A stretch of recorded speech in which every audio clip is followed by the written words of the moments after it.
Well, just before Election Day, he was 11 points behind Hillary Clinton nationwide. Ding, ding, ding, ding, ding. He won. And to sit here and say these things now, with Election Day still a year and a half off, give me a break. This is just, it gives media something to talk about on a slow news day, albeit we don't really have many of those any longer. Still, they need something to talk about, and if it makes Donald Trump look bad, they're all for it. Which was part of the theme of what Trump happened to say last night while he was giving his speech.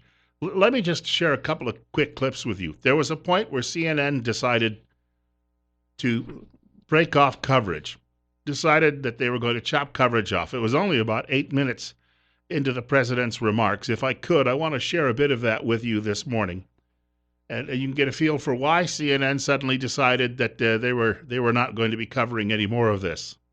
The fact is, the American dream is back. It's bigger and better and stronger than ever before.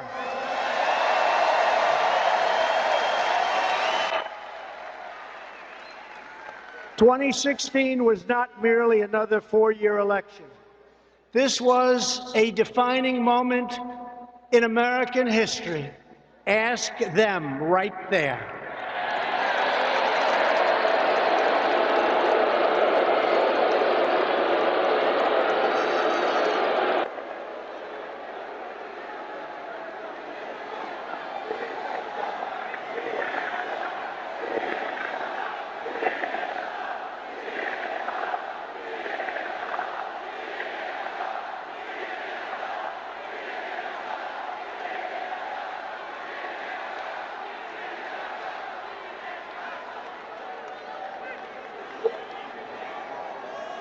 By the way, that is a lot of fake news back there. That's a lot. That's a lot. Now, I'm going to guess the folks at CNN thought, we'll show him. If his crowd's going to say that about us, we're going to cut. Again, nobody saw it in the first place on CNN. You know, the 15 people who were watching were likely distracted by whatever bong they were smoking. That would be your CNN audience. And a contrast as well, the president's remarks. Does he sound like he has a pulse? Does he sound lively? There was an effort by, I guess the DNC cooked this up with mainstream media. Now, this is not a State of the Union address. It's a campaign launch. And you still had to have media rush out and get the opposition response from the very lively Bernie Sanders.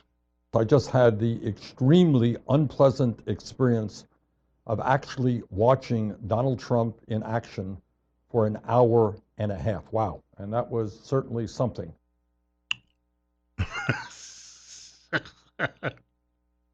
Beep, beep, beep, beep, beep, beep, beep. Beep, beep, beep, beep, beep, beep, beep. And he's the most exciting guy the Democrats have.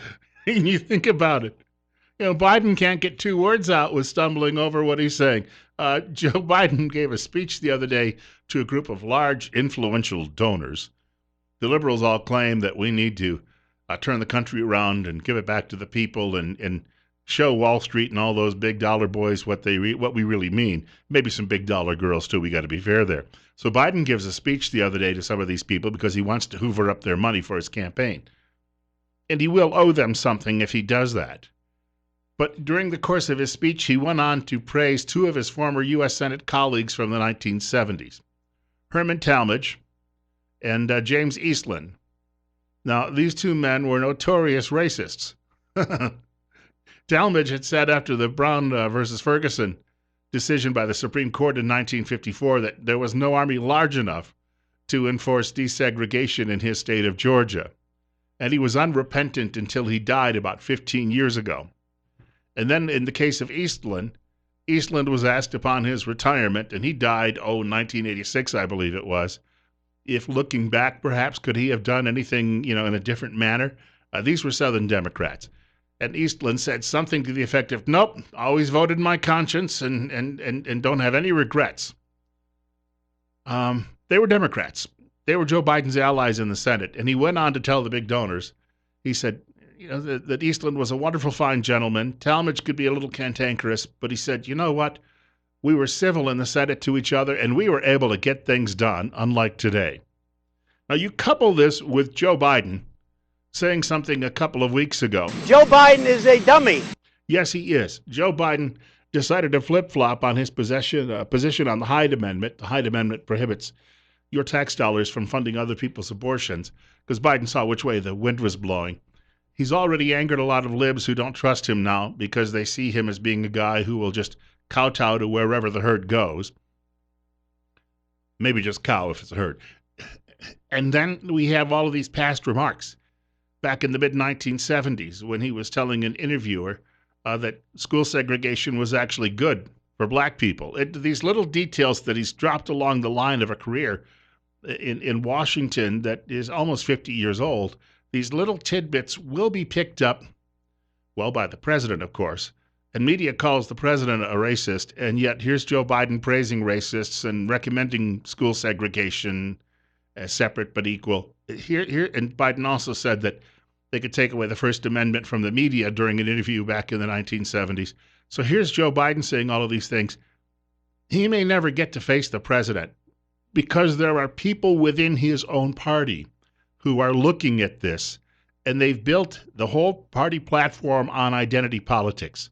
They are going to go after Joe Biden during the primary season and the debate season among Democrats. If you're Kamala Harris, who has a father who was a black man, and I guess according to liberals, you'd count her mother that way too, who was, I believe, from India. And if you're Cory Booker, who's also a black man, you're going to pout on stage and you're going to talk about how hurtful Joe Biden's statements are. And media can't ignore those because Booker and Harris belong to a protected media class. They're minorities by any media definition. So this is going to turn out well in the long run, I think, for President Trump. I have some more thoughts on this coming up in a few minutes on News Radio 1310, KLIX, and NewsRadio1310.com. And even though everyone in Washington this week is saying war with Iran would be bad, and I'm not necessarily endorsing it, but, you know, there are multiple outcomes that could happen. And war with Iran could also be good in the long run, at least be a catharsis for many people in the United States. And I'll talk about benefits to the president on that matter after the Ag Report and weather. Our economy is the envy of the world, perhaps the greatest economy we've had in the history of our country.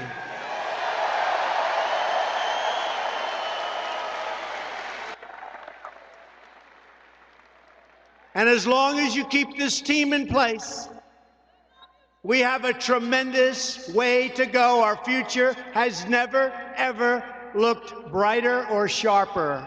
President Trump addressing 20,000 people, rough estimate, in Orlando, Florida, as he kicked off his re-election campaign last night, much to the chagrin of mainstream media who must have wanted to hide under the floorboards at some points after he tore into them, and the crowd joined in as well.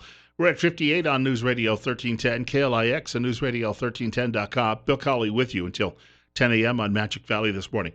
Now, a few things to think about when it comes to the economy. There was a story I read last night online from the Wall Street Journal, and the writer says we may have finally reached that point of full employment where things stop growing. But the writer makes a point. He said that doesn't mean that there's a recession coming. What we've done is there are a lot of people who, during the Obama years, we thought would never, ever go back into the workforce. Apparently, they've done it. But because of that, we're pretty much now filling up all of the old available jobs. And with that, things will level off. But a leveling off, again, does not mean that there's anything bad coming with the economy. Now, who knows? I don't have a crystal ball. Any number of factors could turn things around. But I bring this up because there's going to be a few legs of this stool that gets the President of the United States reelected next year. Good economy would be obviously one of those things. And right now, if things just stay status quo, that's a good deal.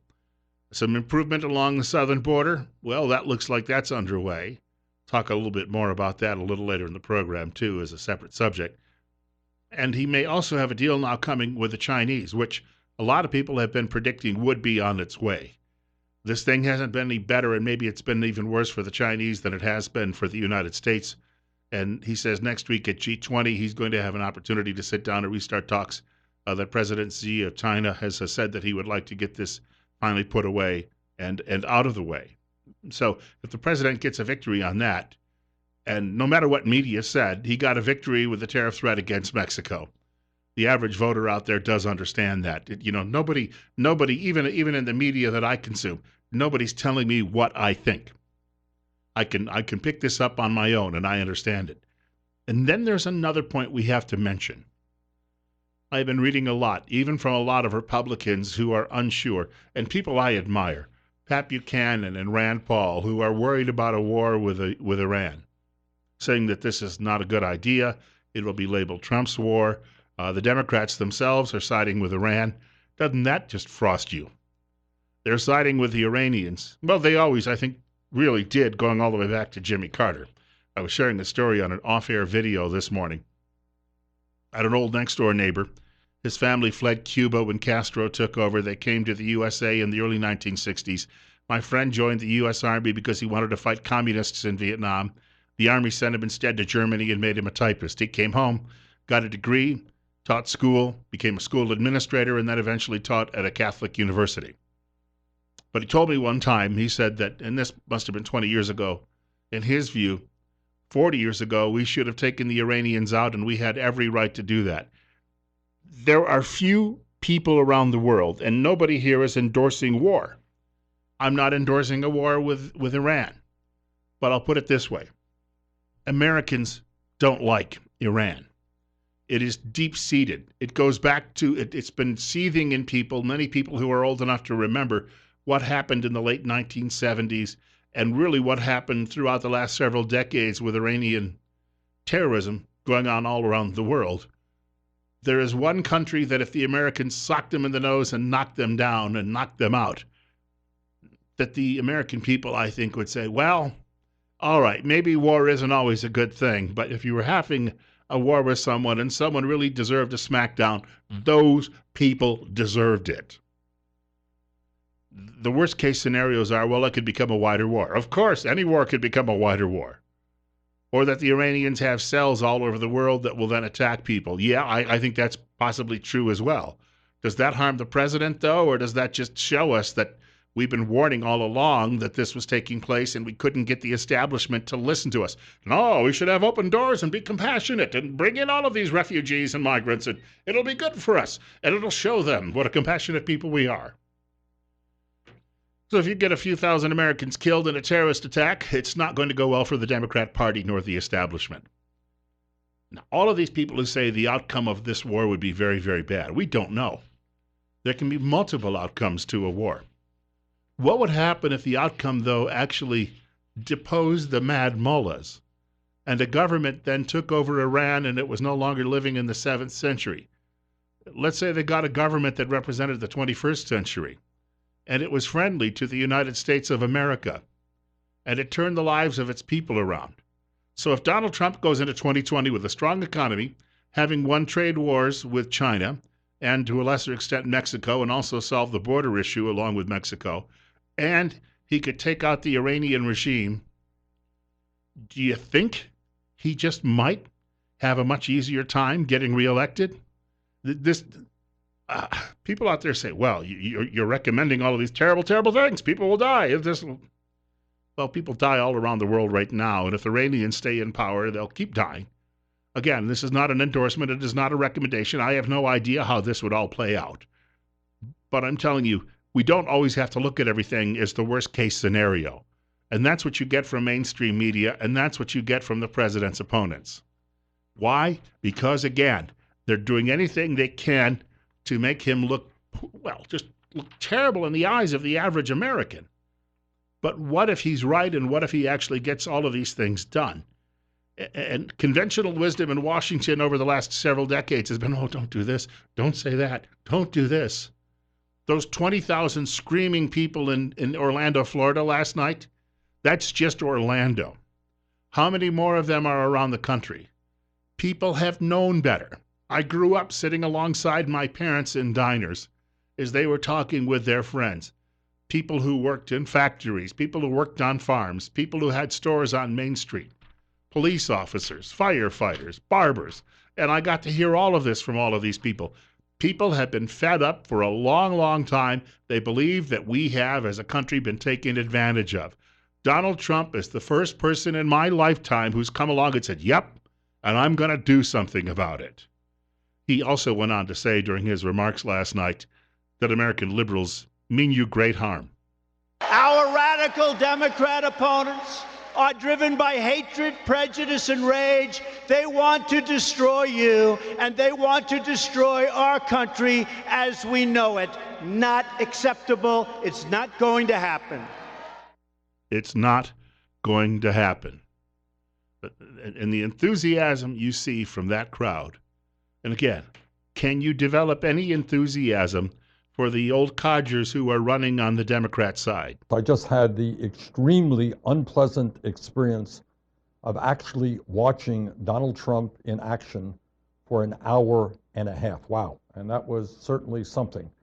An hour and a half speech of lies, distortions, and total absolute nonsense. That is quite an experience. All right, two things here. When he says lies, this is the same guy that tells you healthcare is going to be free. College is going to be free.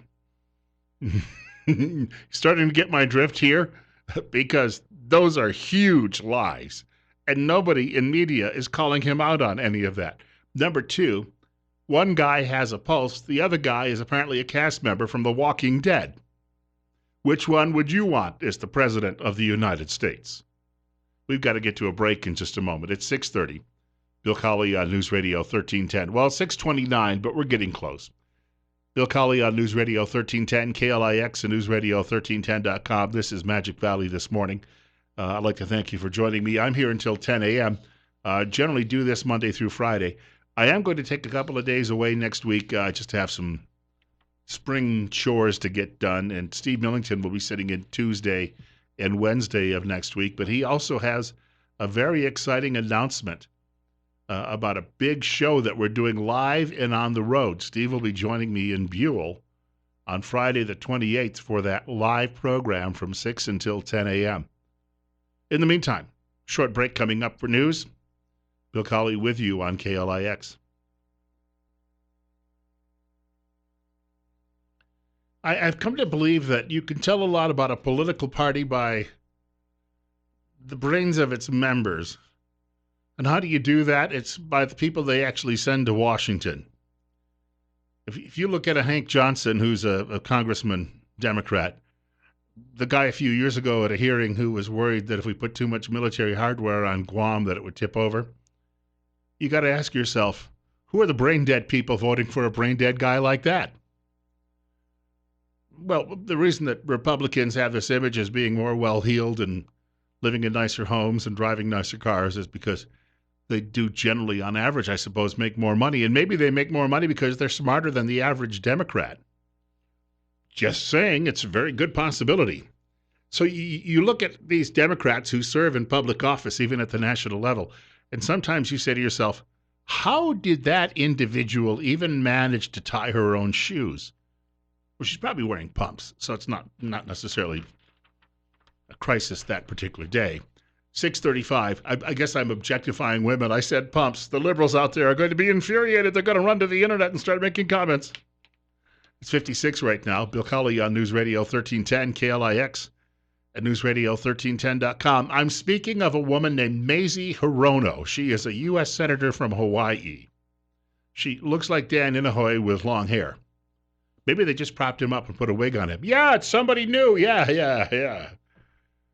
Because he's kind of brain dead now, too. Well, actually, he's wholly dead. That would make sense. There was a hearing yesterday. The Senate Judiciary Committee, or it's technically the Committee on the Judiciary, and the usual chair, Lindsey Graham. I believe Lindsey Graham was at the president's kickoff announcement last night. So the hearing was being chaired by Ted Cruz from Texas, who was, long before he got into government work, he was a debate champion, and Ted Cruz then worked as Solicitor General in the United States and argued cases before the Supreme Court. The man is pretty quick on his feet. He's having a hearing on term limits for federal judges. And speaking to the committee was Jim DeMint. Jim DeMint used to be a member of the Senate as well, and Jim DeMint now, he works for a large think tank in Washington, and he came in to give some testimony and just to offer some ideas that he's come across. So Cruz is thanking him at that point. Now remember, this is a hearing on term limits for federal judges. Ted's trying to move on when he's suddenly interrupted, well, she was an interrupter, I guess, by Mazie Hirono. Very good. Thank you, Senator DeMint. We'll call up the second panel and proceed immediately to the second panel. Well, while we're waiting for the second panel, you mentioned, Mr. Chairman, how many other issues do the American people support by a wide margin. Yes, they support gun legislation, they support abortion. We're not doing anything about those either in the Senate. Try to get rid of it. Well, anyway, rather than getting into a big well, no. Senator Hirono, if you're going to make a statement, I'll at least respond with the facts. The overwhelming majority of Americans support the Second Amendment right to keep and bear arms. And when it comes to abortion, the current position of the modern Democratic Party, which supports unlimited abortion on demand, partial birth abortion up until the moment of birth, with taxpayer funding and no parental notification and consent, 9% of Americans agree with the position of today's Democratic Party. That is an extreme and out-of-step position. I disagree. There are facts to support why I disagree. Okay, second panel. I disagree. There are facts as to why I disagree. He gave an actual figure. Did you hear that? 9%, only 9% of Americans support that radical extremist position on abortion. First of all, it's a hearing on term limits for federal judges, and she just, veers off into gun confiscation and killing babies in the womb. And Cruz says, well, all right, here's some numbers and facts and figures for you. And even reporters who were there, they had to be honest. She said, I disagree, but then she moved on and she came up with no facts of her own. Where, again, does her party find these people? Hey, look, there's somebody sleeping on a park bench. Wouldn't you like to serve in the U.S. Senate? Come here. Yeah, identity politics are a big seller. We'll get all the homeless people to vote. Well, once they sober up. Oh, don't say that. That's mean-spirited. Well, I bring this up because there's a photograph illustrating a piece in National Review by Victor Davis Hanson. And it's a photograph of homeless people living in tents in California. This could be the Democrats' new campaign slogan for 2020. Let's all go camping. On the streets of Los Angeles or San Francisco. And you know what? In the middle of the night, you don't have to worry about stumbling to the toilet. You just go wherever you are. Yeah, let's go camping. Vote for us. He says medieval diseases, gangs, corruption, crime, crumbling infrastructure, out-of-touch wealthy elites. He said these are the types of things that you used to hear about during the Cold War. Third world symptomologies, he writes, are predictably corrupt government, unequal or non-existent applicability of the law, 2 rather than 3 classes, and the return of medieval diseases. Third world nations suffer from high taxes and poor social services, pre-modern infrastructure, poor utilities, poor transportation, tribalism, gangs, and lack of security. Now, the chief characteristic of a third world society is the official denial of all the above. And then he asks, does 21st century California increasingly fit that definition? Yeah, it most certainly does. Tucker Carlson was talking about this on his program. Tucker Carlson tonight, actually with the great man himself. Take a listen to this. For generations, California symbolized everything that was fantastic, was great about America. It was the most beautiful place in the world, snow-capped mountains, pristine beaches, lush inland valleys, but it was more than a vacation spot. California supported the biggest middle class in the country. It had an education system, the envy of the world. It had gleaming infrastructure. California was a state that made the American dream a reality. Now, the state of California is known for a very different set of images: needles and feces in the street, a dying middle class, the country's highest poverty rate, policies that prioritize illegal aliens over ailing American citizens. California is still a symbol, but today it's a symbol of everything that has gone wrong with this country. Trace Gallagher joins us tonight with the latest from the once golden state. Trace? And Tucker, for Governor Gavin Newsom, California is humming along nicely, apparently, and he now says the Republican Party is heading into the waste bin of history. Quoting here, America in 2019 is California in the 1990s. The xenophobia, the nativism, the fear of the other, scapegoating, talking down or past people, the hysteria. And so we're not going to put up with that. We're going to push back. Newsom ended by saying, quote, what we're doing is working. I think Democrats are winning right now. Oh, really? And again, that's because they're going to line up all those people out on the streets to vote. Look, we'll give you a couple of dinner rolls if you vote for the Democrats. I see you don't have anything to eat any longer. Yeah. And if you do that, tomorrow I might bring by, I don't know, a couple of gallons of Thunderbird. We'll be fine. Vote for us. 642 on News Radio 1310, KLIX, and newsradio1310.com. Hansen writes, he says, high tech does its part, not to clean the streets, but to create defecation apps that electronically warn tourists and the hoi polloi how to avoid walking blindly into piles of sidewalk excrement. That is, that the high tech industry in California, as he's pointing out, they are not trying to help out all of the people who are homeless. They're actually putting apps on cell phones so you can avoid the piles of poop and you don't have to rub elbows with all of those poor, demented souls living on the streets. Calder, you're up next. You're on KLIX. Go ahead. I grew up in Detroit, in the best parts of the Detroit area, and it was beautiful, and it get a little spicy. Our parents moved us to California. I watched California, like your research said there, it was the most wonderful place you could possibly imagine. Then we moved up here and it started getting funky, which it is now, up to Twin Falls. And now Twin Falls, in my eyes, is the same as I saw in Southern California up here. Now my family's all gone. They've all passed on except for my sister and I. And as we speak, I'm going to go somewhere else because I'm going to move out of here before I go after one of these Mexicans or other flavors of 5,000 people they bring in here by the day. And everybody acts like they don't see it. But you know what? I'm like you. I know how to get around the country. I know how you grew up there in the mountains, and I like it up there. And plus, that cold weather keeps the riffraff out. Well, you know, and yesterday I wasn't joking when I said to Steve Millington that the only refuge left is possibly Wyoming. But even there, a city like Gillette, which was 10 to 12,000 people not all that long ago, is now 35,000. And those people aren't all coming from conservative red states. You're seeing a lot of the same things that are happening in Boise and in Meridian and here, and it is definitely going to change the character even of a place like Wyoming. It's just a little further behind than we are. That's exactly right. And my son was in the service, now he's out, and he lives in Montana. He don't even come to Twin Falls to visit me. That's no joke. He says, why, Dad? I'll get in a fight, wind up dropping 10 people. He goes, yeah, and he's a soldier, he's a war hero, you know, and he's a young man. He's 36, almost 37, and he just looks at this like, you're not going to tell me what I'm going to do. I've already fought my end of the deal, and he's in since he's 17. All he knows is what I taught him, what the military taught him, and it ain't looking too good. And you're going to see another war with Iran, mark my words. Because I talked to him, and he said, mark my words, Dad, to keep him elected, he says, they're going to pull the trigger on that place because we've been on the edge of war for many years. God let you run on that note. I've got a break coming up, but thank you for the call. 645. The only thing about Montana is the governor there is a Democrat. Although he announced for president, and then you never heard of him again. The Sean Hannity Morning Update on the way. It's 55 on KLIX.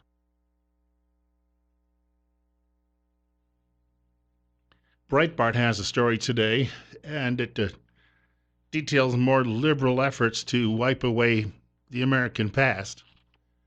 There's a campus in Oregon. Yes, campus. It's a college campus. And there's a statue of a pioneer on campus. Nobody specific. It's just meant to look like one of the early pioneers who came through Oregon and helped settle the place. Of course, you have a group of people there who say it was already settled and they didn't need newcomers come rolling in. And for that reason, the students now, well, not all of them, the conservatives, but the conservatives, if they pop their heads up on campus, someone's going to smack them, or they're going to try to figure out ways to get them expelled. And they'll be shunned by their professors because most of the professors are on board with this idea that the statue has to come down. Why? Because the statue of a pioneer is offensive, don't you know? Offensive to whom? Well, one person over there, and therefore, if you eliminate everything that is offensive to anybody, there won't be anything left. We'll be living in an anarchic jungle. 6:52, Bill Colley on News Radio 1310, KLIX, and newsradio1310.com. We're at 58. Thanks for joining me this morning on Magic Valley this morning. In Nashville, Tennessee, there was a statue dedicated to, and again, nobody specific, no generals, no former Klansmen, just was put up by some old survivors of a Civil War regiment. And as they were aging and dying, they pooled their money together and they put up a statue to honor their old regiment. And it's been in Nashville for, I think, 113 years. Somebody went out and splashed it with red paint to make it look like blood. And then the names of the old troops, they were all on a plaque on the side, all of the regimental members. Now, most of these guys were dirt farmers who fought for Tennessee. They didn't own slaves. The number of people who actually owned slaves in the Deep South, I think, was fewer than 5%, at least as far as the number of people who owned any large number of them. So a lot of people they got called or they got drafted and they went and they fought. But somebody used red paint and then wrote the word racists over all of the names of all of these dead men. There's a photograph that accompanies the story. Happened to see it on the Nashville, Tennessean website today, and there's a photograph of two guys who are working to clean up the statue, clean the paint off of it, and one of the men scrubbing is a black man. He probably doesn't care because he doesn't know any of those guys. Good grief, how far does this go? The book burnings that will start, and they will start looking to lock people up who don't agree with them. That we're not all that far away from those steps taking place.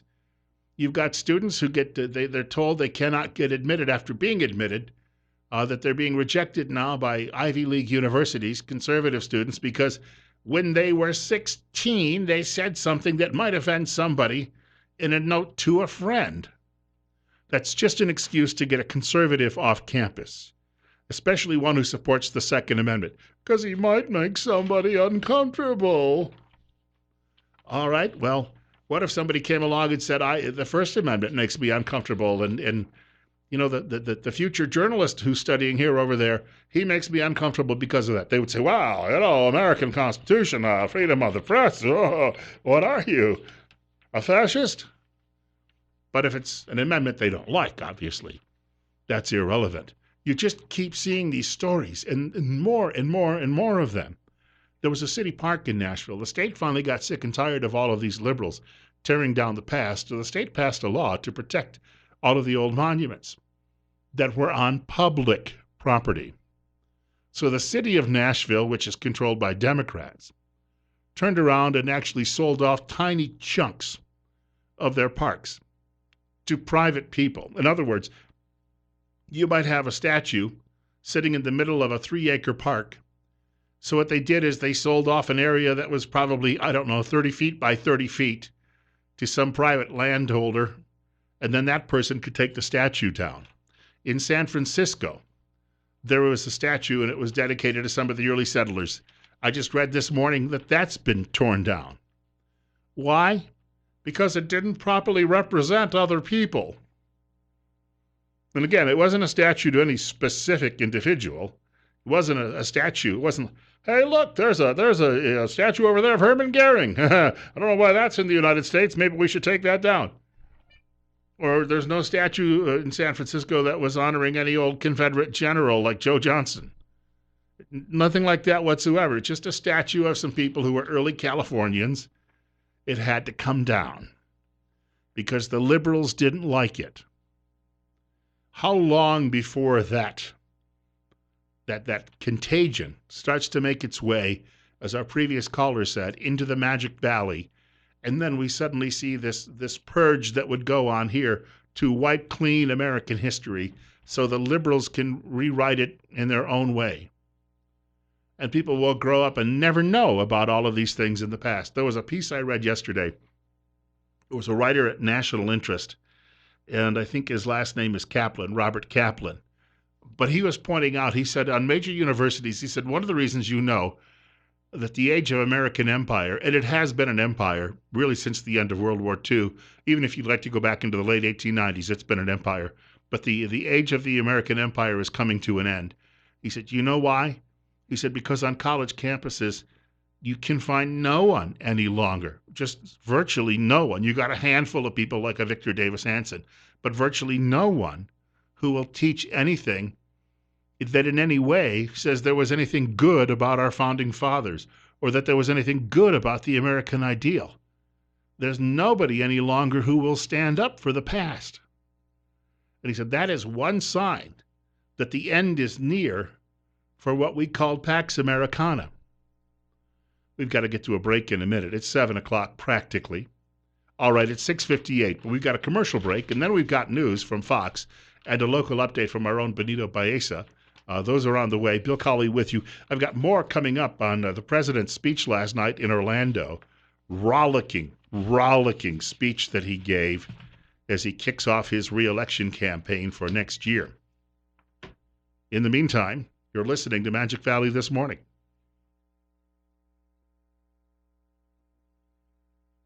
If you didn't get a chance to see it last night, President Trump offered what I would call a real barn burner in, they call it Amway Arena, I believe, in Orlando, Florida.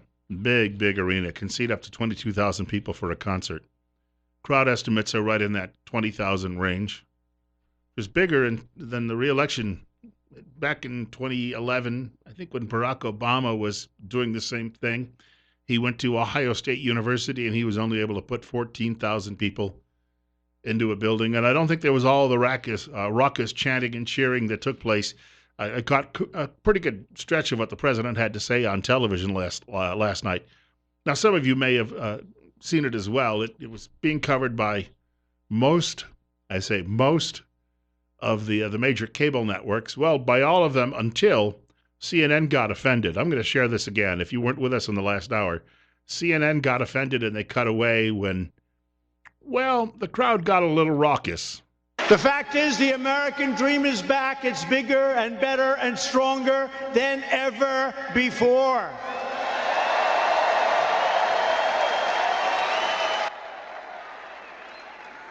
"2016 was not merely another four-year election. This was a defining moment in American history. Ask them right there." He's pointing at media.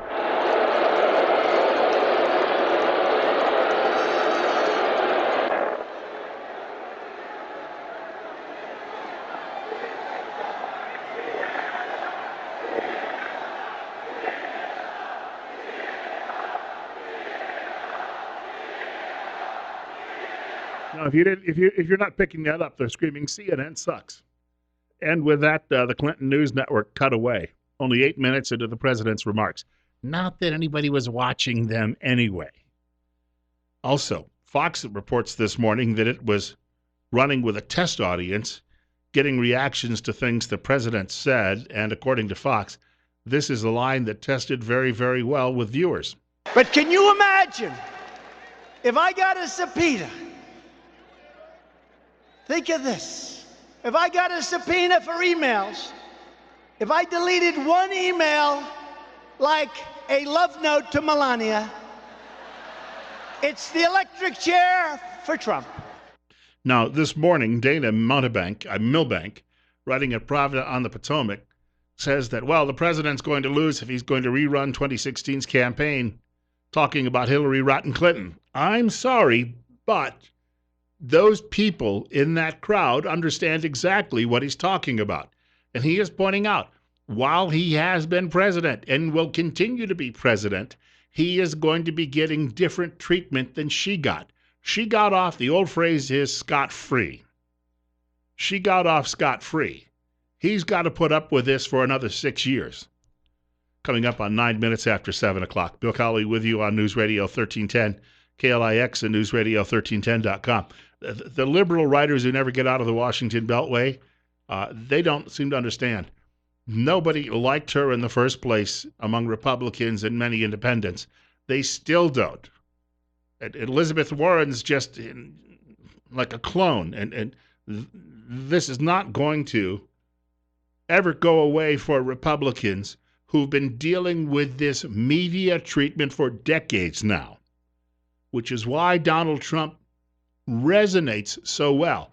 If you were to go to the leading Republicans, Mitch McConnell, Mitt Romney, some of these other old party stalwarts, Jeb Bush, and bring up the Trump treatment of mainstream media, they would say, well, I don't know if that's really a good idea, having good media relations. Yes, of course they're going to say bad things about me, but we need to be dignified.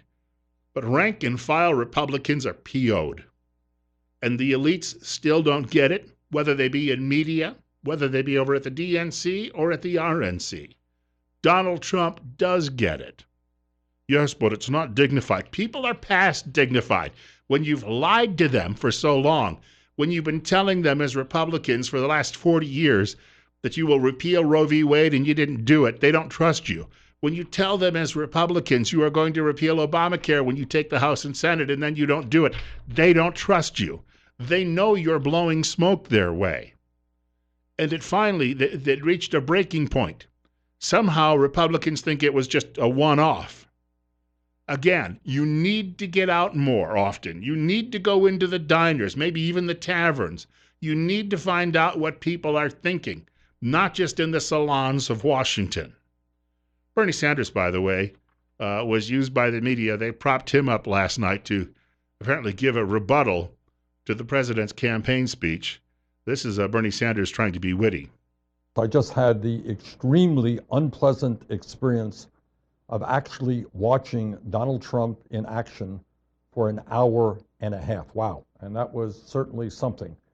An hour and a half speech of lies, distortions, and total absolute nonsense. That is quite an experience. And again, I'm going to repeat what I mentioned last hour. He's calling Donald Trump a liar. This is the same guy who says that college will be free, that health care will be free. You get my drift? And he's calling the president a liar? Listening to Trump made me feel very much that he is a man living in a parallel universe, a man way out of touch with the needs of ordinary people, and a man who must be defeated. And I can understand that he attacks me or other Democratic candidates because poll after poll is showing the country that Trump is falling further behind in terms of his ability to get reelected. Now, you've got his sycophants still in the Democrat Party, Alexandria Ocasio-Cortez being one of them, but she's known by the acronym AOC. I've got one for Bernie Sanders. It's called COF. That's for creepy old fogey. You can just say cough, because he always looks like he's about ready to as he looks like death warmed over, for crying out loud. Like he's from Tales from the Crypt. If people want to vote for that, the guy walks in, his hair's all messed up and completely out of place, and he's in a rumpled suit, and he immediately starts saying, "Yeah, you're gonna want to pay more taxes. Yeah, it's gonna be free." What was the word he used in an interview last week? People would be delighted to pay more taxes. Well, I took a lot of telephone calls the last few days from people who just got property tax bills in the mail. Yeah, they're really delighted to pay more taxes. Again, this guy goes back to a generation. I know the pot was very, very weak when Bernie was a young guy, but it apparently still did a lot of brain damage. It's 7:13. We're at 59. Bill Colley with you on News Radio 1310 KLIX and newsradio1310.com. Let me ask you, who among the Democrats can draw a reaction on stage like this? Are you ready? First we do Make America Great Again, then we do Keep America Great. Let me hear it. Ready? Make America Great Again.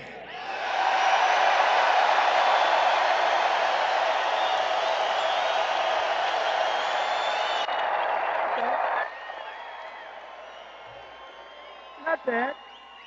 Not bad. If I would have said that 3 years ago, it wouldn't be a contest, right? You ready? Keep America Great.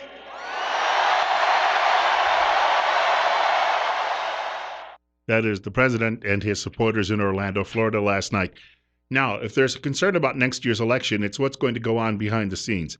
Adam Mill, writing at American Greatness, He said, stealing the 2020 election, how it could happen. And he references what happened 3 years ago here in Idaho. You may remember our electors were threatened by Democrats if they did not cast an electoral vote for Hillary Rotten Clinton, even though Trump rolled over here in vote totals in the state.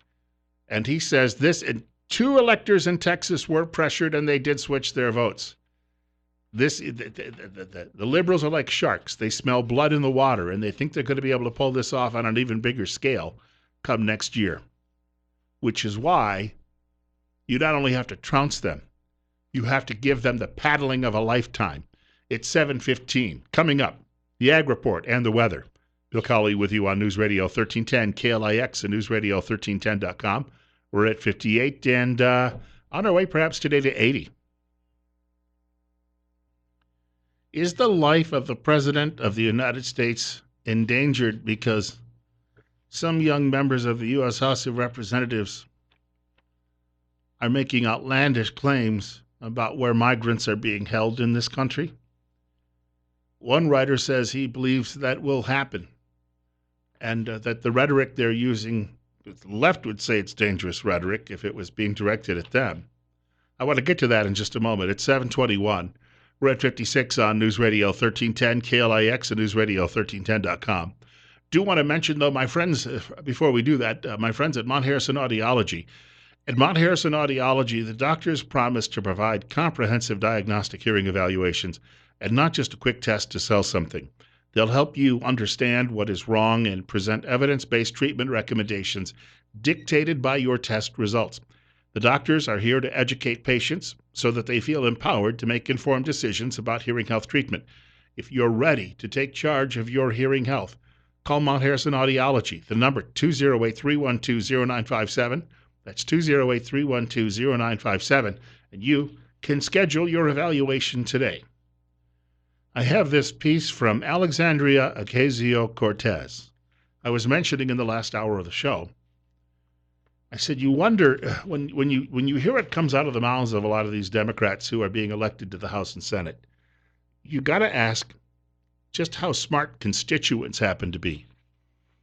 Although I did see a story the other day, and it said that she is quickly losing a lot of the support in her home district. The thing is, it would take a Democrat to defeat her, who'd probably also be a socialist. Republicans just don't simply win in that district where she comes from.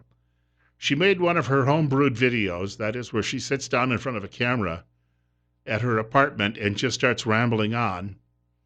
And she's calling out mean old, what I guess she considers to be American Nazis when it comes to the border situation and where migrants are being sometimes housed. This is a country that's actually...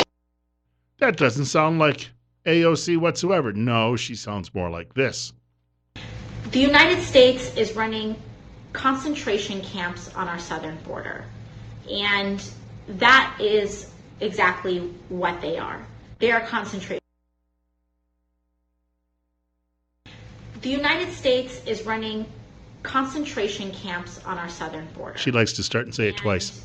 That is exactly what they are. They are concentration camps. And if that doesn't bother you, we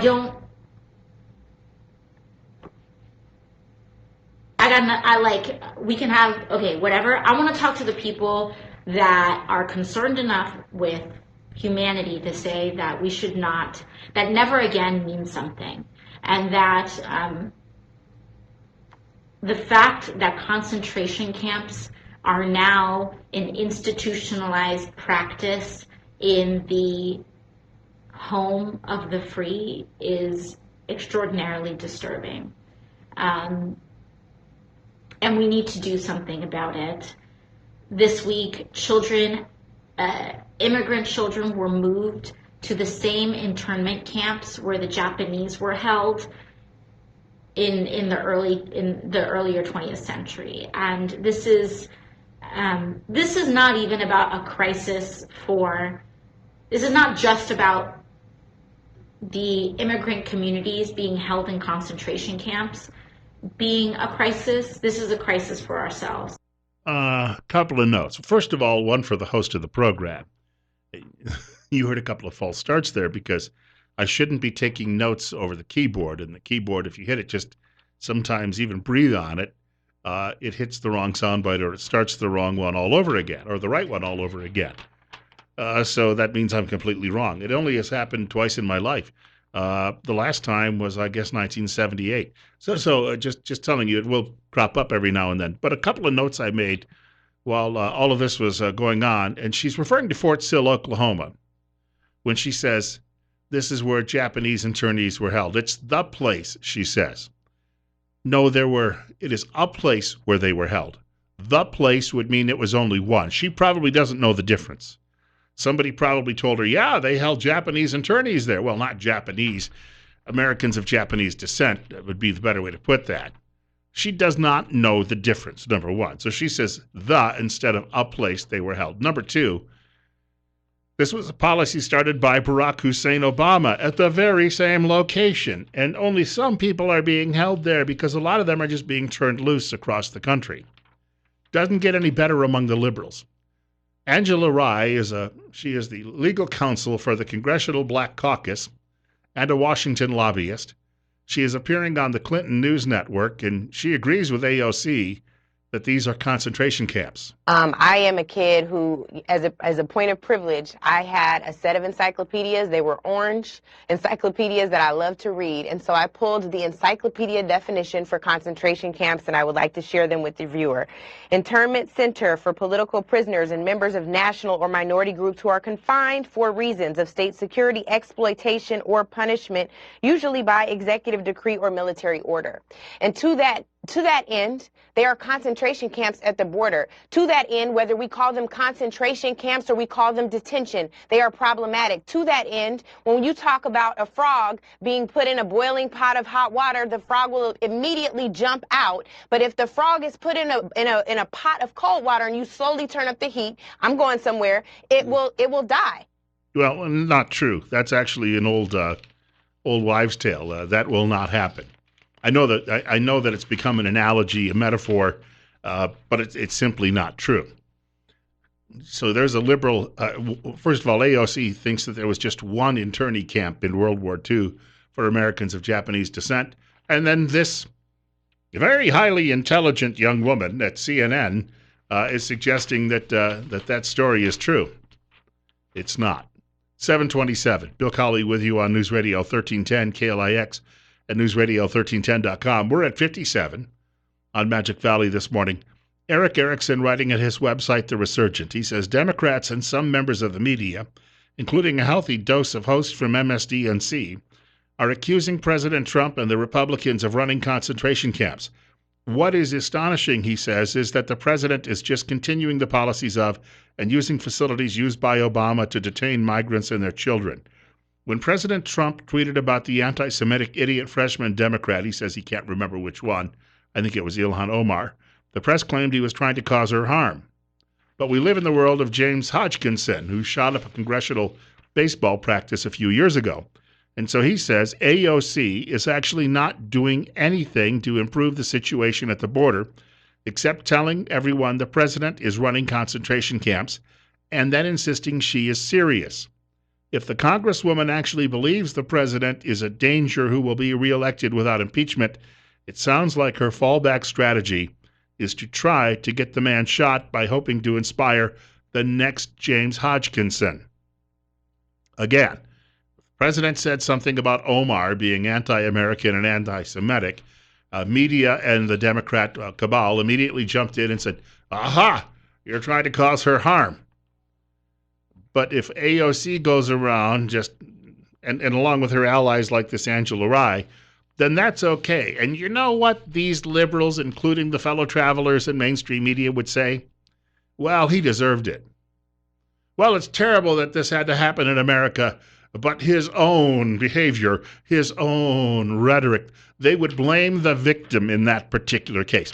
I will share this. I've got to get to a break for news at 7:30. If you listened to the reaction of that crowd in Orlando last night, if anything like this happens to the President of the United States, there will be civil war in this country. And it's not going to be pretty. As we've said before, one side has 18 trillion rounds of ammunition. The other doesn't know which bathroom to use. Bill Colley with you on News Radio 1310 KLIX and newsradio1310.com. A break for news. More on this subject coming up in just a few minutes. There's more to this story, of course. The angry left, you throw in the fact that we're trying to at least track down these migrants, and they get better health care than most of you get while they're in detention. And they get a warm place to sleep, and they're safe, which is unlike anything they've probably had in their lives. 7:34, it's 59. Bill Colley with you on News Radio 1310, KLIX and newsradio1310.com. And now you throw in the president's vow to deport 1 million people who are here illegally. Oh, that's like poking the liberal bear in the eye. Well, liberals wouldn't be bears. More like poking the liberal field mouse in the eye. It really got them upset. Do want to mention, we're looking at some cooler weather over the next couple of days. Temperatures only in the low 60s, according to the forecast I looked at this morning for both tomorrow and Friday, but then warming back up into the 70-degree range over the weekend. So it should be very, very pleasant, especially if you're looking to do any work outside. Still, we have not reached the hot period of the year. We are coming up on the longest day when it comes to sunshine, and we have not reached the hottest day yet, but that will be coming. Well, the global warming folks tell us it's going to get a lot hotter. But in the meantime, I digress. I did want to tell you about my friends at Ramsey Heating and Electric in Burley, because they can take care of that AC unit if it's struggling to keep your home cool during the hot months. Call the pros at Ramsey Heating and Electric. They'll make sure your system is in peak condition, and it'll be done right the very first time. Don't wait. Call today. The home of warm winters and cool summers is Ramsey Heating and Electric in Burley. 208-678-0459. 208-678-0459. Just wanted to mention, too, I think that they travel. Yeah, of course they do. Very busy people, and we're very glad to have them on the program with us. 7:36 now. We're at 58 on News Radio 1310, KLIX, at newsradio1310.com. Bill Colley with you on Magic Valley this morning until 10 a.m. A woman named Miriam Salah, I believe that's how she pronounces the name. She's part of that women's march group that marched on Washington a few years ago, but instead of wearing the pink funny hats on their heads and dressing up in organ costumes, she and her cohorts showed up dressed, well, like in tents. I know it's funny that the Women's March, which is out there dressing as body parts, most of the women who are there, and then you've got these Muslim women who are taking part, and they show very little of their body other than maybe a little bit of forehead, eyebrows, and a chin, and everything in between. And that's all you see of them. But she's writing today. She's a little bit like that Rashida Tlaib. They dress their women this way. Well, Tlaib now doesn't dress in that proper, or call it, well, in their view, it's proper form. Tlaib has moved on into the liberal world completely, and she no longer does that. But the idea is they don't want men getting excited by seeing more of these women than just a little bit. Because, you know, guys see Rashida Tlaib and they go just hog wild. I better not say hog. They go, I don't know, beef wild. We'll put it that way. This woman is writing about Trump's plans to deport 1 million illegal immigrants. And she says, the genuine fear, coupled with the artificial threat, coming at a time of maximum insecurity for the immigrants in the United States, has put immigrant right groups in a bind. They are being careful in their responses to Trump's tweet, trying to avoid creating panic, while also trying to equip people with resources needed to defend themselves legally. Run and hide! That's the defense. Run and hide! She keeps saying immigrants. There's a difference between someone who comes to this country quite legally and a difference between someone who crosses a river or through the desert in the middle of the night or through a tunnel. There's a huge difference. I've been hearing, they don't know they're breaking the law. Really? Then why do you come in the middle of the night? Why don't you go to an actual checkpoint? And even people who are coming here as migrants claiming that they're endangered wherever else they live. Again, you can't get Democrats like AOC and Tlaib off their butts to vote on any.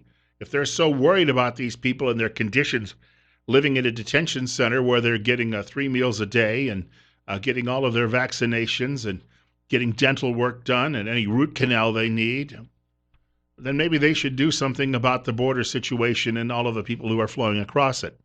This writer goes on to say another possibility is that Trump was referring to the rumored expansion of expedited removal, a program that currently allows ICE to quickly deport people within 14 days of entry if they're caught within 100 miles of the border. Run away and hide and run really, really fast. You'll cover 100 miles and then you'll be okay. The writer goes on to say, to be totally blunt, I don't think Trump is capable of that level of nuance. Again, they don't like him, so they got to claim he's an idiot. That idiot pulled off a huge upset, maybe the biggest in American political history 3 years ago. The writer goes on to say, by all measures, a plan to deport millions of people is an astounding exaggeration. Even beginning to deport millions as Trump pledged ICE would do stretches the truth to a breaking point. Again, they either don't get it or they don't acknowledge it. When you make statements like this, a lot of people will decide they're not going to come here, and some who are already here will decide maybe they better leave. I had a friend many, many years ago. He and his brother were concert promoters, Christian concert promoters. And they were promoting a notion that they were going to hold a Christian concert, and they were promoting it saying they hoped to attract 1 million people. And lots of folks in media were making fun of them and calling them names and saying they're naive. But I went to lunch one day with my friend Phil, and Phil says, that's not the point. We don't expect to get 1 million people. But on the other hand, the buzz that this creates, and you get that, this is what you call marketing and public relations, the buzz that creates, people go, hey, what's this concert all about? And if you get 150,000, you're going to be more than pleased. Yeah, very well said. When Trump says we're going to deport 1 million people next week, they don't mean all at once. They mean they're going to start the process. But by saying that, he realizes a lot of people will be deterred from coming here if it looks like there's a major, major enforcement effort going on. And some people may just decide, it's getting a little too hot for me here in Jerome, Idaho. I think I'm going to go home. That's what he's doing. That's what people on the left don't understand. That's what the media doesn't understand about him. Speaking of marketing and public relations, what did he do other than build things? He marketed and did public relations his entire adult life. He may know something that they don't. They'd not be willing to admit that, obviously, whatsoever. We were talking earlier about these comments made by Alexandria Ocasio-Cortez and concentration camps, Nazi, Nazi, Nazi. Kevin McCarthy, who is a bland Republican, he's leading Republicans in the House minority, he was reacting to some of her comments. This is a country that's actually caring for them, providing their health care, taking care of the children. And the majority of the children that are coming over are not with their parents. So it's fundamentally different, and she's trying to use something without understanding history, and I would never compare the two. She actually owes the country an apology. If you're going to define it as a concentration camp because a lot of people are living there and they're getting warm beds and they're getting good health care and they're getting good food, well, then you could call a hospital a concentration camp, right? Or a school a concentration camp. We did when we were young, but I'm just telling you, the notion, and even her supporter who we played for you in the last half hour, this Angela Rye, who was saying that, well, I had a set of encyclopedias when I was a little kid, and the definition of concentration camp is, yeah, it's not a death camp. Concentration means you concentrate people there. So in any gathering place, a movie theater could be at least defined as a concentration. Could it not? We've got a caller looking to join us at 7:43. Caller, you're next. You're on KLIX. Good morning, Bill. You know, I really like the fact that you've just solved one of my problems. I just figured out why I hate cities. Because they're concentration camps. Yes, especially the big ones. Yeah. So California, New York, all those places, they're concentration camps. They've not only concentrated them into one small area, they've stacked them up to almost 100 stories high. So, you know, these guys are just idiots. And you know for a fact that this lady bartender that went in for an interview to run, and our backers, they write everything. All she is a face and a mouth. The problem is she's a face. She can't even hardly talk without stuttering, and she doesn't know what she's talking about. All she knows is what she's told and scripted for the day. The people we need to attack are the people that are running her strings. Yeah, I look at this situation with her and realize she just is. She would be called uninformed in any other era. Now she's treated as some sort of hero by mainstream media and the American left. I've got to get to a break, but I thank you much for the telephone call. We're at 58, coming up on 7:45 in the Rush Morning Update. Bill Colley on News Radio 1310 KLIX at newsradio1310.com. Now, if you let them out of the camp at Fort Sill, Oklahoma, and some of these other locations, and just, I don't know, I guess you could bust them all to San Francisco, and then they could be at liberty. But you know what? They've got better toilet facilities at Fort Sill than they do in the coastal cities on the left coast. Just saying.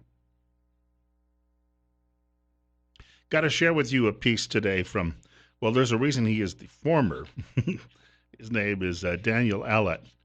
And he has a 7-page commentary at Washington Examiner.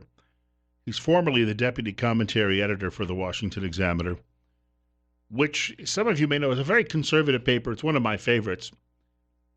But it does have its share of, and always has, of its never-Trumpers going back to 2016. So some of them are no longer there just simply because, well, they moved on. It wasn't always a comfortable work environment, I suppose, for some of them. His piece essentially blames President Trump for losing Orange County, California for the Republicans. But what's interesting, again, it's 7 pages long, and I read the entire thing this morning. I'll give you just the first few paragraphs and then explain something about this. Bill Colley with you on News Radio 1310 KLIX and newsradio1310.com. It's 60. We're at 7:51. As Election Day approached in 2016, Eddie Lopez was undecided about how he would vote. He liked Clinton and was excited about the chance to vote for America's first woman president. But Lopez had been drawn to the GOP since the days of Reagan, his favorite president. He'd grown weary of Democrats under President Obama, who failed to deliver on his promise to reform the broken immigration system. But the writer goes on to say, Lopez, who immigrated from Mexico to the U.S. 30 years ago as a builder and contractor who owns and manages several businesses in and around Orange County, and he said he couldn't vote for Trump. Quote, he just offends us too deep, unquote. In other words, he speaks apparently for everybody who's immigrated here from Mexico. Now, he came here legally. The story goes on to talk, though, about how Orange County over the years became less and less Republican. Why did that happen? Well, it happened because the demographics changed. So even though Trump lost Orange County for the first time in decades as a Republican presidential candidate, the county had already been changing and trending Democrat. There are some places where you go and Spanish is the only language any longer spoken. In fact, they can't even sell English translations. A guy in one store said there's no need for it. That doesn't get explained until later in this story. Trying to blame this all on President Trump. Again, you come to this country, you want to be part of it, speak English. Fly the stars and stripes, not some foreign flag. Caller, you're up next. You're on the air on KLIX. Go ahead. Good morning, Bill. Thanks for taking my call. What a fabulous speech President Trump gave last night, and the reaction to the people was it just gives you goosebumps. Julie and I watched it and really, really enjoyed it. But I got to kind of disagree with you and a lot of your callers this morning. I haven't got a doubt in my mind, none, zero, that Hillary Clinton could draw a crowd just like that.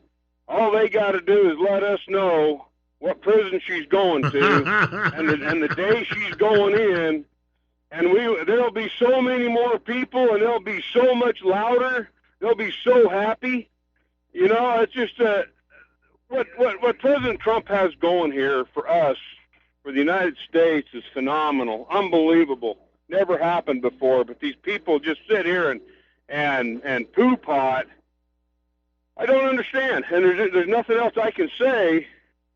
It's just I don't understand. Compare him to Bernie Sanders. Compare him to these other folks. Biden, you can't. There's no comparison. It's it's apples and oranges. But I anyway, agree. Joe like I Biden said, is a dummy. Yeah.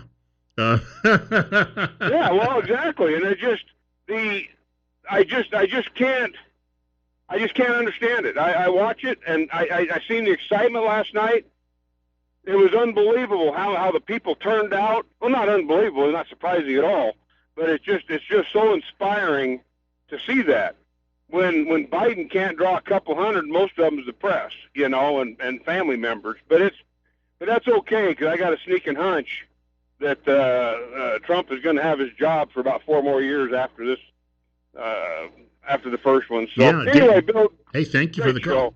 Hey, thank You you. bet. Dana Perino, who worked for the Bush family, working for President George W. Bush as one of his latter press secretaries, probably not a huge Trump fan, but said, hey, she was doing some analysis last night. She said, now he has the power of incumbency.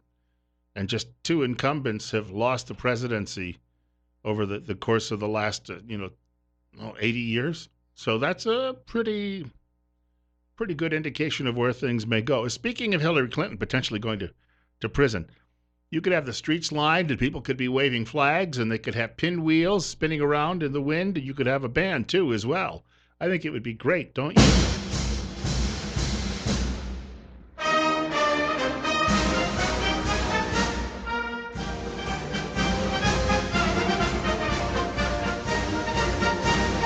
Yeah, just as they bring the prison bus down the highway, strike up that music, be grilling some hot dogs, knowing that she's going to be eating gruel for the next several years. She could get the wafting smell of the hot dogs through the bus window.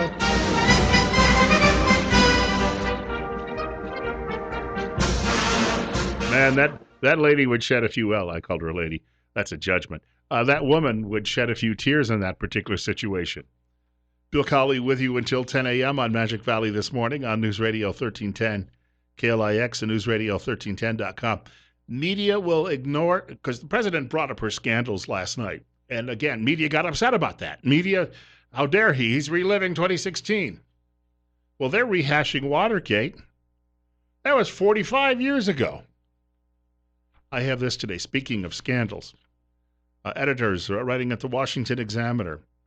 In the most recent rendition of this waltz, the major media told us that Trump was, quote, inviting election interference, unquote, by Russia and other evil actors by refusing to give George Stephanopoulos the answer he wanted to some vague questions about opposition research from foreign countries. The writer says there are many ways to interpret Trump's words. A debate over what Trump meant could be endless. The primary question is this: what should the president of or a presidential candidate do if offered opposition research by a foreign power? The answer is, it depends. The puritanical answer Stephanopoulos and much of the media apparently wanted was never. Foreigners must play no role, they say, in America's elections. In fact, a presidential candidate shouldn't even talk to a foreigner during the campaign. Well, except for Christopher Steele and John Oliver and Trevor Noah, of course. It's okay if those foreigners interfere in our elections. But they're comedians. Well, comedians today, it's all one-sided comedy. The writer says if Norway's government produced banking records showing Pete Buttigieg taking payments from a Russian oil company, should we expect Trump not to care because it comes from Norwegians? Gosh, maybe mainstream media ought to look at these things in a different light. Media is also angry because he brought up Barack Obama last night when Obama was having a meeting with Medvedev, who Medvedev flips off and on as Russian president with Putin to make it look like they've got an actual presidential system. And Obama was sitting there saying, well, you tell, got picked up by an open mic. You tell Vladimir when I get elected, he can run roughshod over us. Yeah. I'll come and I'll bow before him and I'll come and offer apologies for all the Lend-Lease equipment we sent you guys so you could win World War II. Yeah, I'll do that. And you know what? He was a commie once, and I am. So, yeah, tell him I'm a kindred spirit, too. I might have added a few words to that, but you get the drift. And it infuriates the mainstream media because they still all want to birth Obama's babies. So they get just PO'd to no end when Trump brings this stuff up. We're halfway through Magic Valley this morning already. It's 60. It's 7:59. You're listening to News Radio 1310 KLIX at newsradio1310.com. Bill Colley with you until 10 a.m.